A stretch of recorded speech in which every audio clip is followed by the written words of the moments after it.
Hay un canto sudamericano de los 70s que decía, cambia, todo cambia. Y el cambio es parte de la vida. Nosotros pensamos que cuando vivimos en un lugar no notamos tanto el cambio. El cambio lo sentimos cuando nos vamos y volvemos y notamos los cambios. Y las culturas cambian y las personas cambian. Es donde se complica un poco cuando uno tiene que enseñar a una nueva generación, porque las cosas van cambiando. Voy a darles un ejemplo sencillo de campo. Yo viví aquí en El Salvador, viví varios años pastoreando una iglesia y viví aquí en El Salvador hace unos 25 años. Llegué hace 26 años y estuve aquí por unos años pastoreando aquí en San Salvador. Venía de Costa Rica y tenía un conocimiento básicamente del 1 al 10. En conocimiento de pupusas tenía un -1. Pero aquí en El Salvador llevé un curso intensivo de pupusología. Se llama Pupusología 101, pero es un curso práctico. Visité todas las pupuserías de San Salvador y fui aprendiendo de pupusas. Y soy un enamorado de las pupusas. Muy bien. Ahora, después de muchísimos años de dar vueltas por diferentes lugares del mundo, terminé de regreso en mi país, en Costa Rica. Y claro, una de las cosas que yo busqué en Costa Rica, después de tantos años afuera, fue, tienen que haber pupuserías en Costa Rica. Cuando yo me fui de Costa Rica, había una sola pupusería que yo conocía. Y no era precisamente pupusas lo que vendían, aunque yo le llamaban pupusas. Pero ahora regresé y encontré que habían varias pupuserías. Así que vamos al ministerio de la pupusería. Vamos a visitar pupuserías. Ok, descubrí que de nuevo, no saben a pupusas salvadoreñas.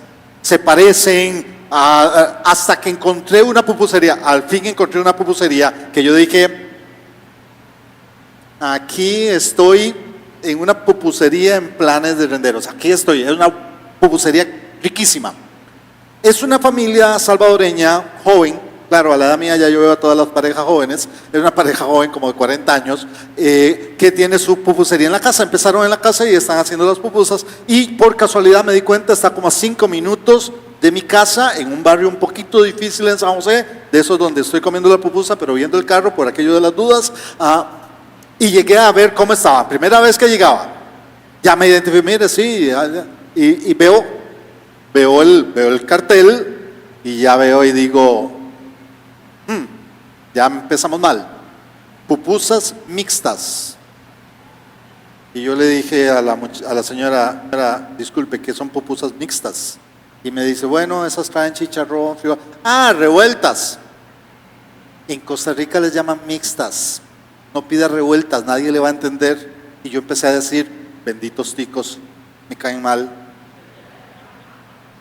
Y después resulta ser que no es curtido, es ensalada. ¿Cómo le llaman ensalada si tiene que estar curtido?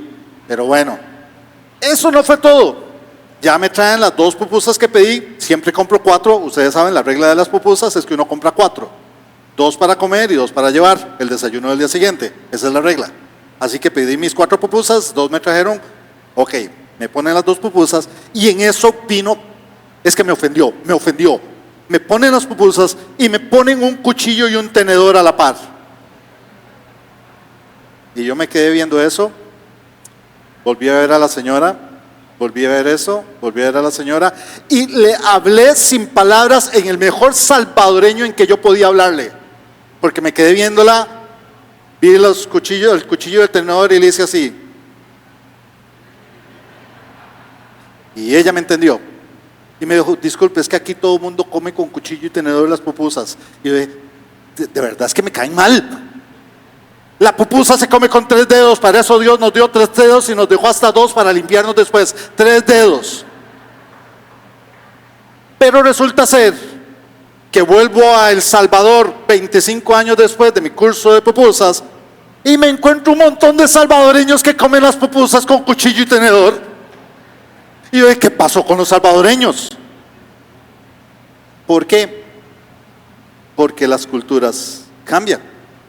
Y ya la nueva generación no quiere ensuciarse los dedos. Con la pizza sí, pero con las pupusas no. ¿Cambian las culturas? ¿Sí o no cambian las culturas? En algo tan pequeño de cómo se come la pupusa cambia. Si fuera solo esos los cambios que tenemos en las culturas. cambia la cultura, cambia el idioma, cambia la manera de pensar, cambia la cosmovisión, cambia todo. Vamos a ver un pasaje donde el cambio fue clave y donde fue clave el maestro. Yo quiero entonces que hablemos, vamos a estar hablando, aprovechando el Día del Maestro. Yo quiero hablarles de un personaje llamado Esdras. Esdras es un personaje fabuloso en la Biblia. Para mí uno de los grandes maestros que cita la Biblia. Y yo quiero entonces que pensemos en Esdras el maestro, porque yo quiero pensar en Esdras en dos niveles. Primero, Esdras el maestro. Y eso les pido que busquen Nehemías 8, versículos 1 al 13. Nehemías 8, 1 al 13. Pido que lo busquen, no va a aparecer en pantalla. Estamos en política de traiga su Biblia que la vamos a leer. Así que abre tu Biblia, Nehemías 8, 1 al 13, por favor. Yo voy a hacer la lectura, voy a hacerlo en una Biblia que se llama Biblia de América. Así que probablemente puede ser que estés usando Reina Valera, Dios habla hoy, una versión internacional, alguna otra. Vas a ver que es muy parecido y es parte del proceso de comparación de pasajes. Nehemías 8, 1 al 13. Dice así: todo el pueblo se congregó como un solo hombre en la plaza de la puerta de las aguas y pidió a Esdras, el escriba, que trajera el libro de la ley de Moisés que el Señor había entregado a Israel. Así lo hizo el sacerdote Esdras. El día primero del séptimo mes trajo el libro de la ley y ante la asamblea compuesta por hombres, mujeres y cuantos tenían uso de razón, lo estuvo leyendo en la plaza de la puerta de las aguas desde la mañana hasta el mediodía. Todo el pueblo, hombres, mujeres y cuantos tenían uso de razón, escuchaban con atención la lectura del libro de la ley. Esdras, el escriba, estaba de pie sobre un estrado de madera levantado para la ocasión. A su derecha estaban Matitías, Sema, Anías, Urías, Gelsías y Maasías. Y a su izquierda, Pedayas, Misael, Malaquías, Hasum, Hasbadana, Zacarías y Mesulán. Esdras abrió el libro a la vista de todo el pueblo, pues estaba más alto que todos. Y al abrirlo, todo el pueblo se puso de pie. Entonces Esdras bendijo al Señor, el gran Dios, y todo el pueblo, levantando las manos, respondió: amén, amén. Después se postraron y rostro en tierra adoraron al Señor. Josué, Bani, Serebías, Jamín, Acub, Zabtai, Obdías, Maasías, Kelitá, Azarías, Josabat, Hadán, Pelayas y los levitas explicaban la ley al pueblo que estaba de pie. Leían el libro de la ley de Dios clara y distintamente, explicando el sentido para que pudieran entender lo que se leía. El gobernador Nehemías, Esdras el sacerdote escriba y los levitas que instruían al pueblo dijeron a todos: este día está consagrado al Señor nuestro Dios. No estén tristes ni lloren, porque todo el pueblo lloraba al oír las palabras de la ley. Nehemías añadió: vayan a casa, coman alimentos exquisitos, beban licores dulces y manden su porción a los que no han preparado nada, pues este día ha sido consagrado a nuestro Señor. No estén tristes, que el Señor se alegra al verlos fuertes. Y los levitas tranquilizaban a todo el pueblo diciendo: no se lamenten ni estén tristes, que este es un día santo. Y todo el pueblo se fue a comer y a beber, repartieron porciones y le celebraron una gran fiesta, pues habían comprendido las palabras que les habían enseñado. Al día siguiente, los jefes de la familia de todo el pueblo, los sacerdotes y los levitas se reunieron en torno a Esdras el escriba para examinar más de cerca las palabras de la ley. Puedes tomar asiento. Yo quiero hablar un poco primero a los maestros. La primera parte va a ser muy dedicada a los maestros y la función que tienen. La segunda parte va a ser más general para todos. Pero yo quiero pensar en este pasaje, ¿por qué Esdras tuvo que hacer lo que hizo? Yo quiero enfatizar solo algunos puntos del pasaje. Dice: entonces todo el pueblo, como un solo hombre, se reunió en la plaza que está frente a la puerta del agua y pidió al maestro Esdras traer el libro de la ley que el Señor había dado a Israel por medio de Moisés. Lo primero que veo es un pueblo que está unido porque ¿qué nos une a nosotros como pueblo de Dios? A nosotros como pueblo de Dios, no estoy hablando nada más de auditorio cristiano, no estoy hablando nada más de iglesias cristianas del Salvador, estoy hablando de la iglesia de Jesucristo en cualquier lugar del mundo, en cualquier tiempo de la historia. Lo que nos une es un libro y las enseñanzas que emanan de ese libro. Creemos lo que ese libro dice. Nosotros no nos une ni siquiera nuestro cuerpo de doctrinas, nos une el libro del cual viene ese cuerpo de doctrinas. Nos une Jesucristo porque es el que es proclamado en ese libro. No conoceríamos a Jesucristo si no fuera por ese libro.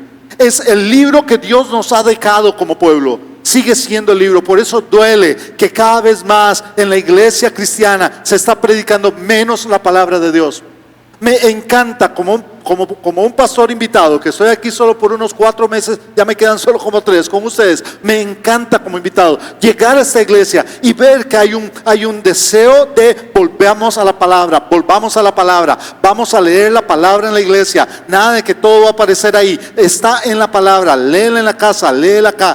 Creemos en lo que enseña este libro y enseñamos este libro. Todo el pueblo, como un solo hombre, se reunió. ¿Se reunió para qué? Para que les leyeran el libro de la ley. Y miren el detalle. Dice que ellos lo pidieron, por favor, léanos la palabra de la ley. ¿Qué es lo que está pasando acá?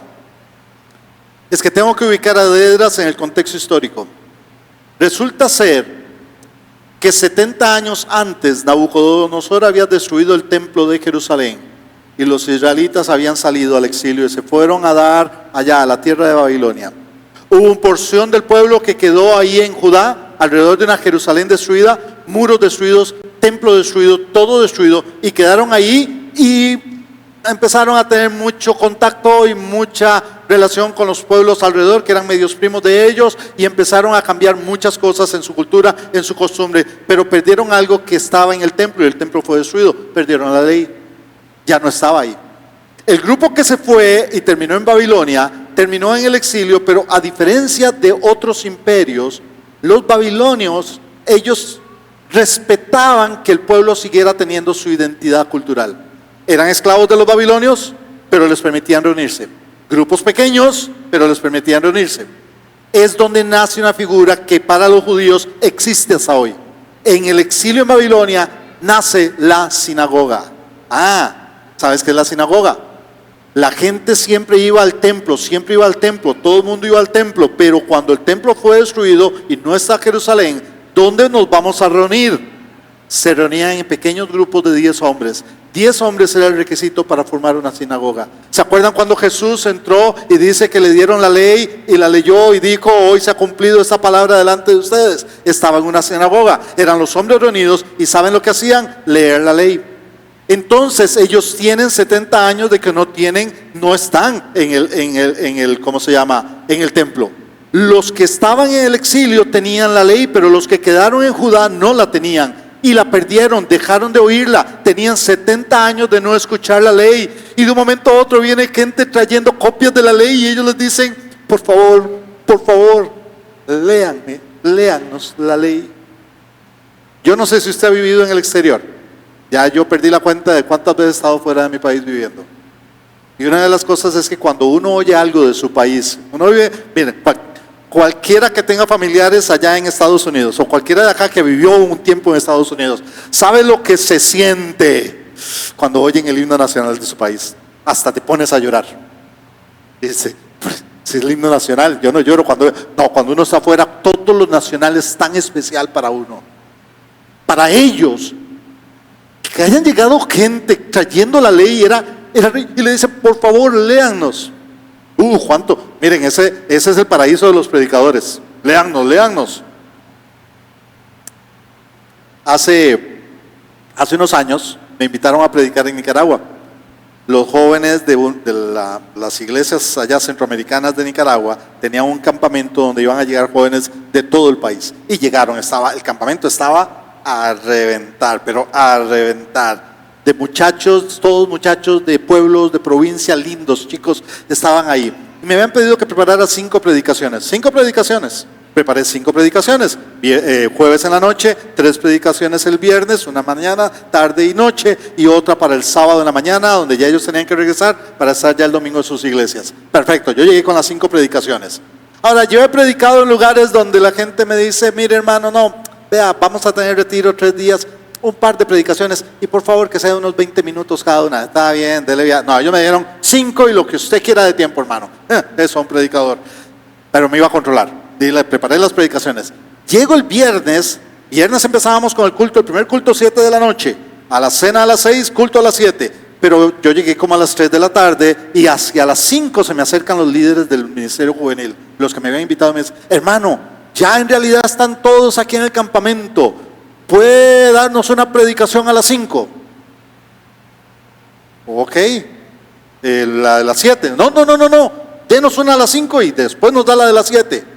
Ok, está bien. Y yo dije, ok, los pastores siempre andamos una predicación ahí extra, siempre estamos preparados. Yo les dije, voy a adelantar la de las 7 a las 5, la de mañana en la mañana la doy a las 7 y después voy a ver cómo me acomodo con las otras predicaciones. Prediqué en la noche, sábado en la mañana, predico. Los chicos atentos. Termino de predicar y pasa el ministerio de alabanza, empiezan a cantar un canto y mientras están cantando se me acercan los líderes y me dicen, hermano, nos da otra predicación. Bromeando. Hace un canto terminé de predicar. No, hermano, denos otra. Y prediqué de nuevo, segunda predicación en la mañana. Ya había quemado 4 de las 5 predicaciones. Y en la tarde prediqué la 5ª y me pidieron un canto después que si podía predicar de nuevo. Prediqué 9 veces ese fin de semana, porque terminaba de predicar y me decían, ¿nos puede predicar de nuevo? Yo dije, yo quiero tener una iglesia así. Usted sabe lo que es una iglesia que le esté oyendo y que diga, predique de nuevo, hermano, predique de nuevo. Estaban como en el desierto y les tiran un vaso de agua. Deseaban escuchar. ¿Cuándo, hermanos? ¿Cuándo perdimos ese gozo por la palabra? ¿Cuánto se nos volvió tan pesado abrir la Biblia, leerla y durar unas horas leyéndola? ¿Cuándo fue que perdimos la frescura de decir, qué rico es la palabra de Dios, disfruto leyendo la palabra de Dios? Aquí hay un pueblo que pidió, por favor, y miren al punto que llega, que vean lo que dice el versículo siguiente. Entonces la leyó en presencia de ellos, desde el alba hasta el mediodía en la plaza que estaba frente a la puerta del agua. Todo el pueblo estaba muy atento a la lectura de la ley. Ojo, ¿sabe cuánto es? Dice desde el alba hasta el mediodía. 6 horas. 6 horas. Yo empecé a predicar hace unos 20 minutos, 15 minutos.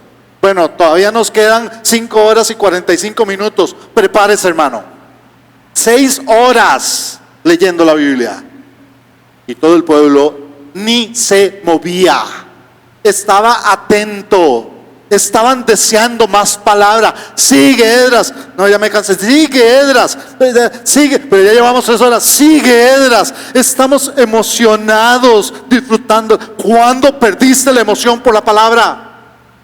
¿Sabes por qué creo en la enseñanza? ¿Sabes por qué creo en los maestros de escuela dominical? Porque para mí, yo me emociono cada vez que me dicen, ¿quiere predicar la palabra? Sí, disfruto la palabra de Dios, creo en la palabra de Dios y no hay nada más agradable para mí que predicar la palabra de Dios. Espero que cada maestro de escuela dominical aquí no diga, uy, tengo que dar clase el domingo, diga, qué rico, tengo que dar clase el domingo, significa que esta semana todavía voy a pasar más tiempo estudiando la Biblia. Esto es el pueblo al que Esdras le estaba hablando. 6 horas. 6 horas en la palabra y estaban felices, estaban deseando, todo el mundo estaba atento a la lectura, pero había un problema. Había un problema y lo vamos a notar en este otro versículo. Dice que los levitas le explicaban la ley al pueblo que no se movía de su sitio. Ellos leían con claridad el libro de la ley de Dios y lo interpretaban de modo que se comprendiera la lectura. Para un momento, ¿qué es el problema? ¿Por qué están ahí explicando la Biblia? Ustedes notaron que en el primer versículo dice el escriba Esdras. En la versión que yo leí dice el escriba, más bien aquí dice el maestro Esdras. Esdras era sacerdote, Esdras era levita, pero Esdras era escriba. ¿Sabe lo que era un escriba? en los tiempos de Jesús, los escribas ya eran casi que una secta que inclusive se opuso a Jesús. Porque los escribas llegaron a ser los conocedores de la ley. Vamos, les cuento rápidamente, este es el asunto. Cuando les dije que ellos estaban aquí, Nabucodonosor destruye, se los llevan de esclavos y les permiten reunirse en pequeños grupos. Cuando los judíos se reunían, esos hombres se reunían en la sinagoga, no podían hacer sacrificios. El sacrificio en el templo era el centro del culto judío, era el sacrificio en el templo, pero no podían hacer sacrificios, porque los judíos tenían en claro que solo en un lugar se puede hacer sacrificios, en el templo. Si usted le pregunta a un judío hoy en día, ¿ustedes hacen sacrificios? Le van a decir, no, solo en el templo se puede hacer sacrificios y no hay templo. Por lo tanto, hoy se reúnen en sinagogas. ¿Qué sustituyeron en lugar de los ritos que tenían en el templo? La lectura de la ley. Lo sustituyeron con la lectura de la ley. Nosotros tenemos la costumbre de llamar templo al lugar donde nos reunimos. Vamos al templo. No, ese es un concepto equivocado en el concepto bíblico. Un judío nunca aceptaría que algo se le llame templo, porque el templo, el requisito para que sea templo, es que tiene que haber sacrificio. Y nosotros aquí, algunos a veces quieren sacrificar a alguno de los pastores, pero esa es otra historia. Aquí nosotros no hacemos sacrificio. Y me dirás, pero la Biblia dice que el cuerpo sí es templo. Ah, sí, porque sí. Romanos dice que mi cuerpo está en sacrificio vivo, santo, por eso es templo, y el Espíritu habita ahí. Por eso usamos la palabra templo para nosotros. Pero el templo, cuando se fueron de ahí, no podían hacer sacrificios. Entonces empiezan a leer la ley. Surge un problema, vamos, siempre hay un problema. Que en el templo habían unas pocas copias de la ley. Había un solo templo con unas pocas copias de la ley. Y resulta ser que ahora hay no 10, no 100, 1000 sinagogas, y en cada una quieren leer la ley. ¿De cuál copia? ¿De cuál copia de la ley? Si antes solo tenían las que estaban en el templo, se las habían traído, ¿y ahora qué? Surge una nueva profesión, la profesión del escriba. Eran los que empezaron a copiar, a hacer copias de la ley, para poder que en las sinagogas tuvieran copias de la ley. Entonces llegaban y le decían, Esdras, mira, necesitamos para la próxima semana 100 copias de Génesis 1. Dios mío. Y empezaba a escribir Génesis 1. Y ojo, si se equivocaba en una pequeña letra o había una mancha en el papel, agarraba, aunque ya estuviera terminando, y lo quemaba y empezaba de cero. ¿Usted sabe qué le pasó a los escribas de estar escribiendo copias de la ley, copias de la ley, copias de la ley? Se las sabían de memoria. Eran los que te podían decir en qué capítulo, en qué versículo, en cuál palabra estaba. Ellos se sabían todo lo de la ley. Entonces los copistas, llamados escribas, se convirtieron en los maestros de la ley, porque eran los que la conocían y entonces eran los que la explicaban. Es lo que vemos en este pasaje. Ahora, sígame con el asunto. Aquí están las sinagogas, pero ellos regresan con las copias de la ley a Judá. Y uno dice, bueno, trajeron la ley. ¿En qué idioma estaba el Antiguo Testamento, hermanos? En hebreo. La traen y la leen. ¿En qué están hablando? En hebreo. ¿Qué hablaban los que estaban allá judíos? Hebreo. ¿Y qué hablan los que se quedaron aquí? Hebreo. No. No. Ya no hablaban hebreo. Hablaban una mezcla parecida al hebreo. Y surge una nueva lengua en la historia, el arameo. Y entonces de un momento a otro la ley era leída y estos decían se entiende y estos decían no hemos entendido nada. Y me dirás, ¿cómo pasa eso? Pero si han pasado nada más 70 años. Vaya a hablar con los hispanos allá en Estados Unidos. Yo trabajé con las iglesias hispanas, hermano. Y especialmente eso no sucede tanto con los salvadoreños, pero sí con los mexicanos. Te hablan en español y ellos te juran que están hablando español y tú dices, no les entendí nada. Porque el hermano me dice, hermano, y ni siquiera me dice, hermano, bro, disculpe que llegué tarde, pero es que andábamos en la marqueta comprando groserías y cuando volvimos teníamos que bajonear la carpeta y dejé entonces la troca bloqueada en la yarda. Y él jura que me habló en español. En español. Y tuve que aprender Spanglish para poder entender que lo que me dijo es que andaba en la marqueta, andaba en el supermercado comprando groserías, haciendo las compras del supermercado, y yo con ganas de decirle, groserías en mi país son gratis, hermano. y que dejó la troca en la yarda, dejó la camioneta en el jardín y que la dejó bloqueada, la dejó con llave, la dejó cerrada y que estaba vacuneando la carpeta, que estaba entonces pasándole la aspiradora a la alfombra, y ellos aseguran que eso es español. ¿Cuántos años tienen en Estados Unidos esos latinos? En 10, 20, 30 años ya están hablando así. Estos tenían 70 años, hablaban otro hebreo completamente diferente a los que llegaron, y oía entonces en hebreo y no entendían. Qué fácil juzgamos. Yo sé, juzgamos a latinos que están en Estados Unidos, bueno, o en Canadá, porque acabo de ver una pareja a la que quiero mucho de Canadá, que está ahí sentada, y te hablan en un idioma y te hablan español y los juzgamos. Uy, ¿qué se cree? Habla español con acento gringo. Sí, porque viven allá, porque 24 horas al día pasan en un contexto en inglés, y obviamente va a cambiar su manera no solo de hablar, sino de pensar. Un maestro es el que logra entender la realidad de sus alumnos y no va a cambiar el mensaje, pero va a adaptar cómo enseñarlo para que le entiendan, Y yo enseñé hace 25 años en el mismo colegio donde enseñé hace 5 años, y tuve que cambiar las ilustraciones y tuve que cambiar ciertas cosas. No cambié el mensaje, pero sí la manera de acercarme a la gente, al estudiante, porque ya eran diferentes. En ese sentido, lo que ellos tienen que hacer aquí, ellos leen el pasaje en un idioma y ellos, los levitas, les empiezan a decir lo que significa es esto, y cuando lo explican, ¿saben lo que pasó? La gente hasta se puso a llorar.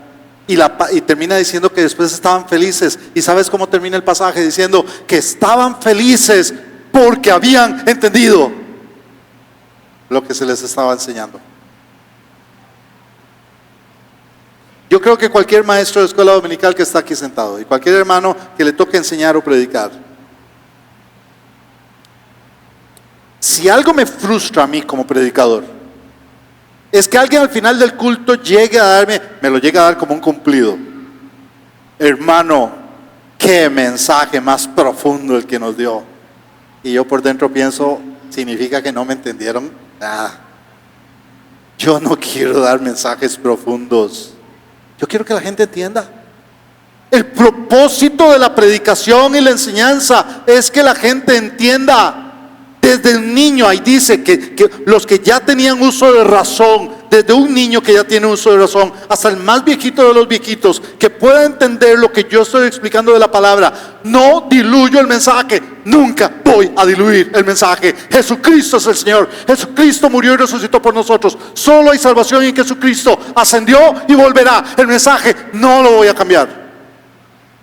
La manera en que lo presento tiene que ser tal que la gente pueda entender el mensaje.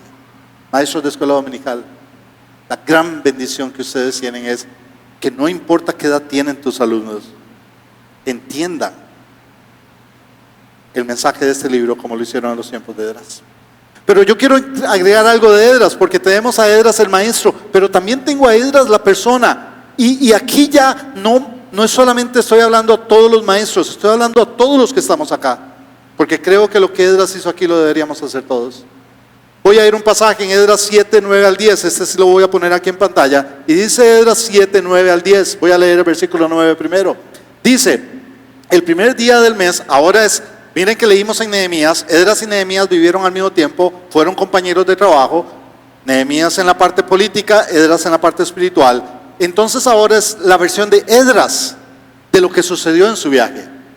El primer día del mes primero, había iniciado el viaje de retorno de Babilonia, y el primer día del mes quinto llegó a Jerusalén. Matemáticos, háganme la cuenta. Si salieron el primer día del mes primero y llegaron el primer día del mes quinto, ¿cuánto tiempo duró el viaje? Y no me digan 5 meses porque los devuelvo al colegio. 4 meses, vamos, 4 meses. 4 meses caminando, 4 meses en un viaje, eran tiempos peligrosos. Esdras no iba solo, Esdras iba acompañado con niños, con mujeres, con hombres, con viejitos, llevaban animales, llevaban cargas, llevaban materiales, llevaban un montón de cosas. Fue un viaje, debe haber sido un viaje muy difícil, 4 meses en el camino.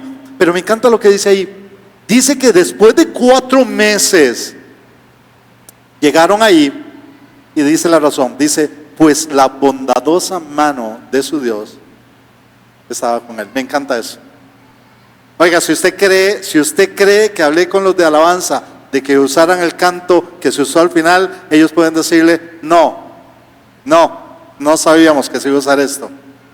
La bondadosa mano de Dios. ¿Qué cantamos ahora? De la bondad de Dios y cómo nos persigue su fidelidad. ¿Sabes qué dice la Biblia? Que la bondadosa mano de Dios está conmigo. Voy a usarte una palabra rara, ¿ok? Voy a usarte una palabra rara, pero es la palabra que cualquier profesor de español acaba de decir, sí, esa es la palabra correcta. Esta es una figura literaria porque Dios no tiene mano, porque Dios no tiene cuerpo. Dios es espíritu.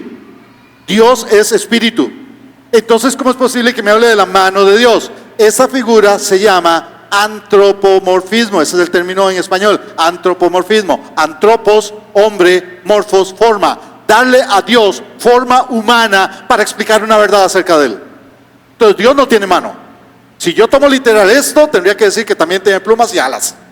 Son figuras literarias. ¿A qué se refiere entonces la mano de Dios? Si Dios no tiene mano, ¿a qué se refiere que la bondadosa mano de Dios? ¿Para qué es la mano?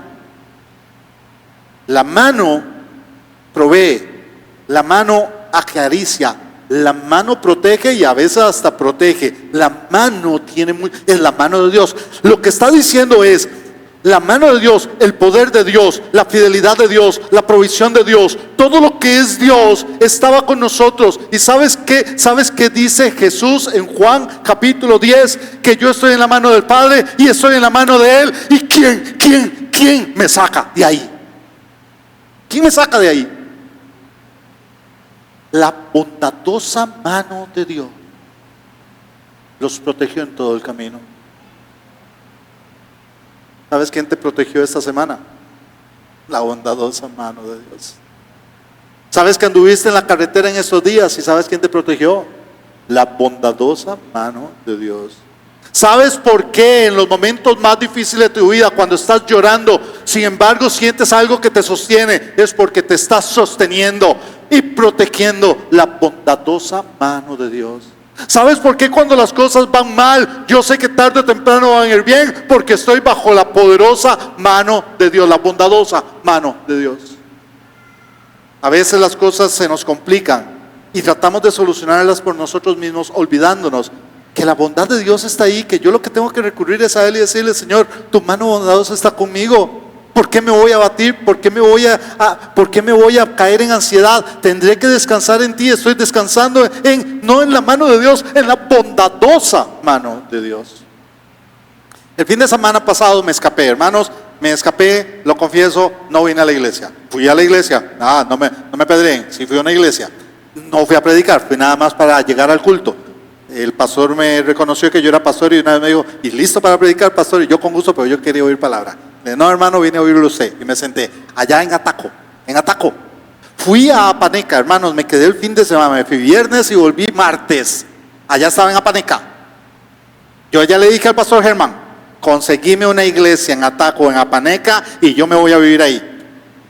No, odienme, hermanos, odienme de los de San Salvador, odienme santanecos, odienme migaleños, odienme sonsonate, odienme todos ustedes.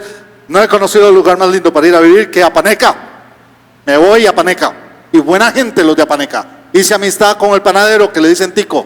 Hasta se molestó conmigo al principio. No se molestó, me hizo cara de extraño porque me dijeron que Tico le dicen, ¿cómo le dicen desde que nació? Tico. Entonces me dijeron que Tico era el panadero. Llegó a la panadería y digo, ¿usted es Tico? Sí, y le digo, yo también soy Tico. Y se me quedó viendo así como, se está burlando de mí. Allá cuando notó mi acento dijo, no se está burlando de mí.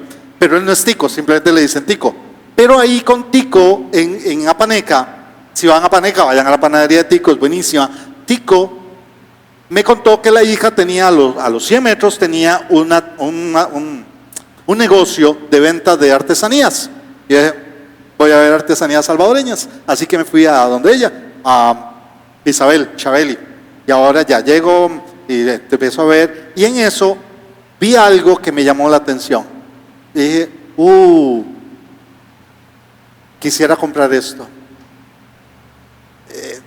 Tengo la manía me gusta comprar y tener. Yo sé que en mis tiempos eso era pecado, busqué en la Biblia y me di cuenta que no era pecado, así que el que quiere tirar la primera piedra, cuidado, que esté limpio de pecado, pero me gusta comprar cruces, no crucifijos, pero sí la cruz, porque para mí no hay recuerdo del amor más grande que una cruz, y me ha servido para evangelizar. Ya alguien me ha dicho, qué linda cruz. Ah, ¿sabes por qué la ando? Y le comparto el evangelio. No te digo que lo hagas, te digo que es costumbre mía. Y veo una cruz. Esta que ando, hoy me la puse a propósito. Esta cruz es hecha en Apaneca. La vi ahí, pero donde la agarré se soltó. Y me dice la dueña, no se preocupe, la muchacha que las hace vive aquí a una cuadra. La llamó y llegó y la arregló. Y me puse a hablar con ella. Ruth Noemí. Automáticamente cuando me dijo, soy Ruth Noemí, le dije, tus papás son cristianos, ¿verdad? Me dice, sí son cristianos. Le digo, sí, solo un cristiano pone el nombre de la suegra y la nuera juntos. Y empecé a hablar con Ruth Noemí. A ella le dicen Noemí. Y me contó su historia, y me encantó su historia. A Noemí la echaron del trabajo donde trabajaba para una compañía y me sacaron, y usó ese término, me sacaron muy feo. Y me sacaron tan feo que yo estaba tan dolida que dije, no quiero volver a trabajar para nadie. Yo quiero tener mi propio negocio. Pero no tenía dinero, dice Noemí. Y empecé a orar, Dios, ¿qué puedo hacer? ¿Qué puedo hacer que yo pueda empezar a tener una entrada? Necesito una entrada. Y dice que una maestra supo que ella estaba queriendo y le dijo, mira, yo te puedo enseñar a hacer unas cosas, aretes, cosas así, trabajar la piedra, yo tengo material, yo te lo regalo. Oh, la bondadosa mano de Dios.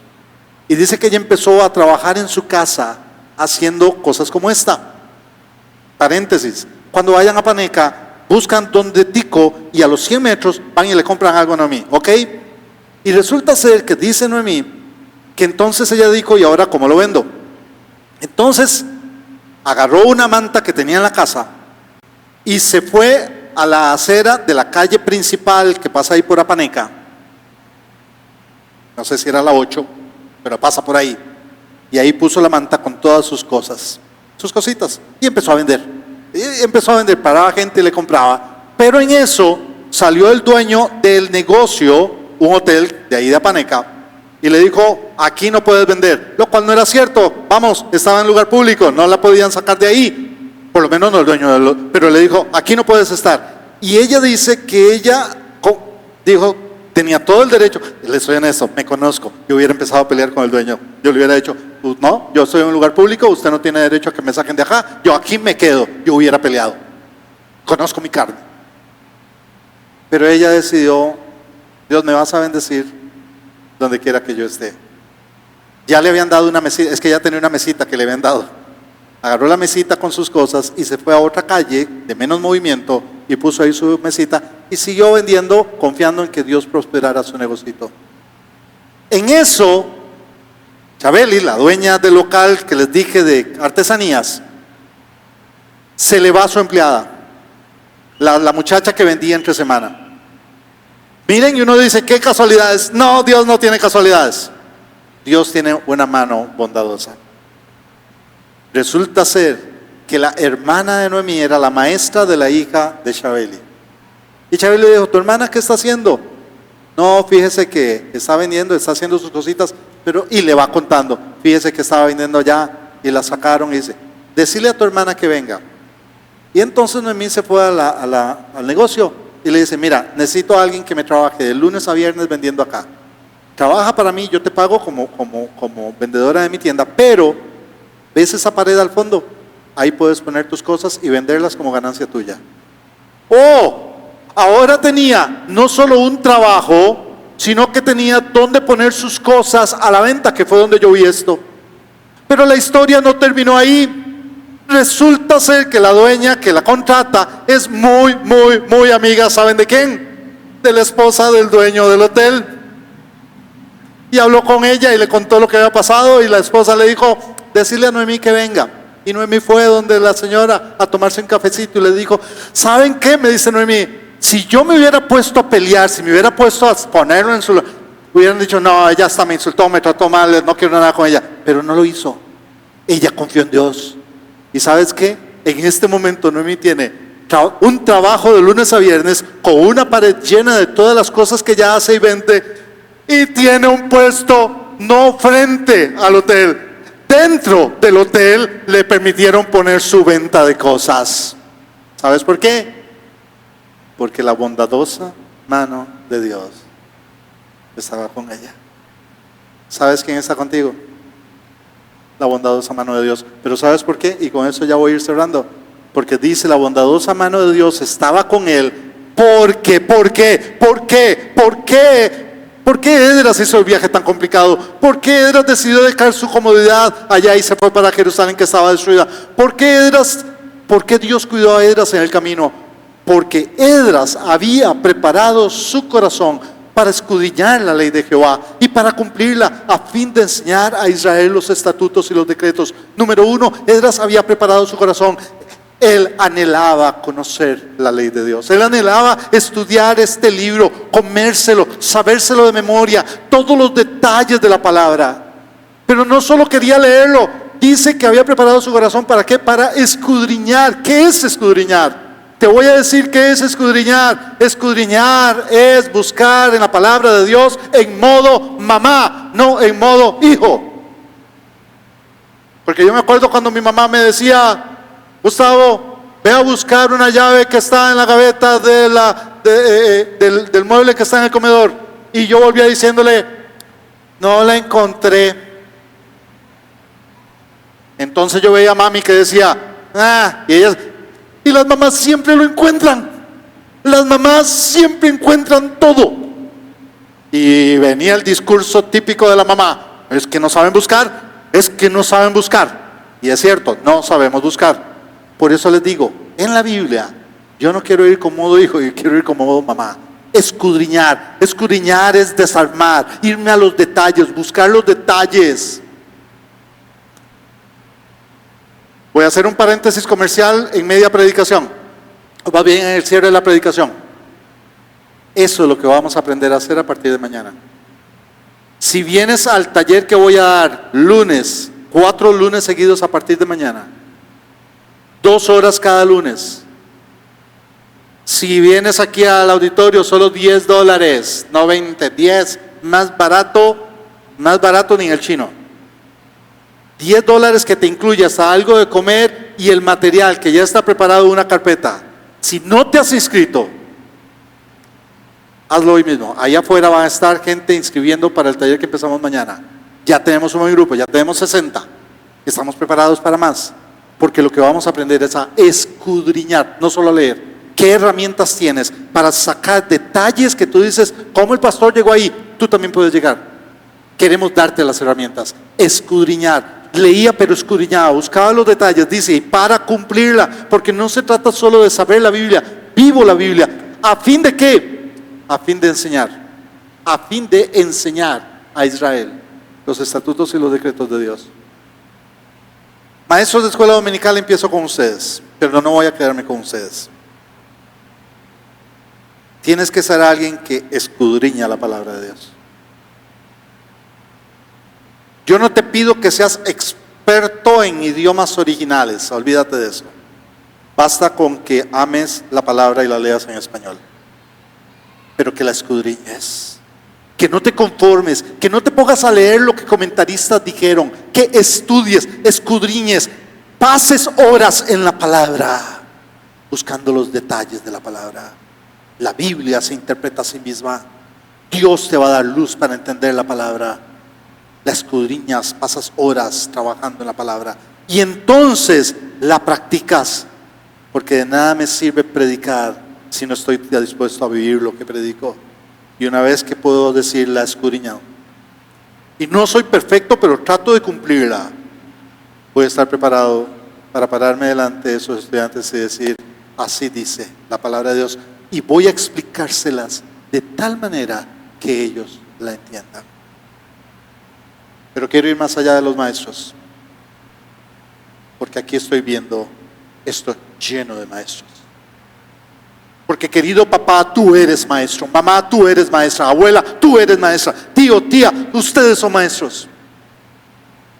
Todos los que tenemos contacto con niños y jóvenes, y todo lo tenemos. Tenemos que ser maestros de esa nueva generación.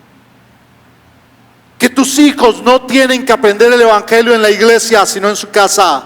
No tienen que aprender a memorizar los versículos de la Biblia en la iglesia, los aprenden en tu casa.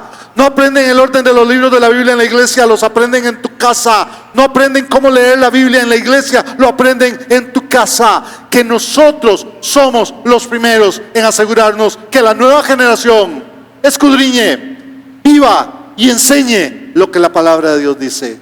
Y eso nos convierte en maestros a todos los que estamos acá. Padre, oramos nuevamente dándote gracias por los maestros, pero tomando el reto para nosotros, de que las personas, Señor, que estén alrededor de nosotros, vean que amamos tu palabra y la estudiamos y la conocemos, pero Padre, que no nos vean como teóricos, sino que en la práctica vean que estamos tratando de vivir lo que tu palabra dice.